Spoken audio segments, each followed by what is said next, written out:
The recent controversy surrounding late-night host Jimmy Kimmel and former President Donald Trump is far more than a simple celebrity feud. It has become a flashpoint in the national debate over free speech, media independence, and the weaponization of political influence.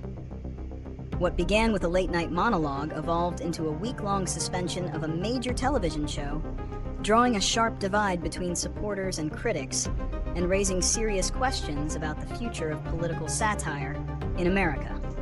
The issue was sparked by Kimmel's monologue on a recent episode of Jimmy Kimmel Live, where he made pointed comments about the response to the murder of conservative activist Charlie Kirk. Kimmel criticized what he called the MAGA gang for trying to capitalize on the tragedy, and later for attempting to distance themselves from the accused shooter. He also likened Trump's reaction to the death of a friend to how a 4-year-old mourns a goldfish. These remarks, while in line with Kimmel's satirical style, drew swift and heated backlash from conservative circles. The reaction was not limited to social media. It quickly escalated to political and corporate pressure, culminating in ABC's decision to suspend the show indefinitely. The underlying reasons for this conflict are rooted in a long-standing and deeply personal rivalry. For years, Kimmel has been a persistent and vocal critic of Trump, using his platform to mock everything from the former president's policies to his social media posts. Trump, in turn, has consistently targeted Kimmel, labeling him as unfunny, garbage, and a loser with bad ratings. This history of antagonism set the stage for the recent escalation. The key reason for the suspension, however, appeared to be pressure from high-level political figures. FCC Chairman Brendan Carr, a Trump appointee, condemned Kimmel's comments as truly sick, and according to critics, implied that ABC could face regulatory repercussions. This, along with public pressure from major ABC affiliates like Nexstar and Sinclair, seemed to be the primary catalyst for the network's decision to pull the show. The consequences of this move were immediate and far-reaching. The suspension itself was widely criticized as an act of censorship and a violation of the First Amendment, prompting protests from unions like the Writers Guild of America and condemnation from figures across the political spectrum, including former President Barack Obama.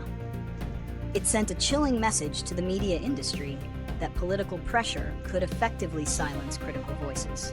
When Kimmel was reinstated a week later, his return monologue became a powerful and emotional defense of free speech, where he thanked those who don't support my show and what I believe, but support my right to share those beliefs. He directly addressed the threats from government officials, calling them un-American and a direct violation of the First Amendment. This entire episode has been a clear demonstration of how political figures can leverage their influence to pressure corporations and stifle dissenting viewpoints. Looking forward, the prediction is that this kind of media political conflict is not only here to stay, but will likely escalate. In an increasingly polarized landscape, where political figures and their supporters see media outlets as extensions of their ideological opponents, satire and comedy will remain frequent targets. The power of social media to amplify political outrage and generate public pressure adds another layer of complexity. As FCC officials and politicians continue to blur the lines between criticism and threats, the media will face a continuous challenge to balance its role as a platform for open discourse with the business pressures of avoiding political retribution. Solutions to this issue require a multifaceted approach. First, media companies must take a firm stand on journalistic and creative integrity. While corporations may be tempted to capitulate to political pressure to avoid financial or regulatory consequences, doing so sets a dangerous precedent.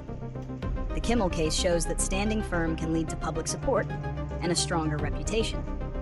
Second, the public must become more discerning consumers of media and political rhetoric, recognizing when cancel culture arguments are used to suppress inconvenient truths or critical commentary. Finally, there needs to be a societal reaffirmation of the importance of the First Amendment, acknowledging that it protects not just favorable speech, but also the satire and criticism that hold power accountable.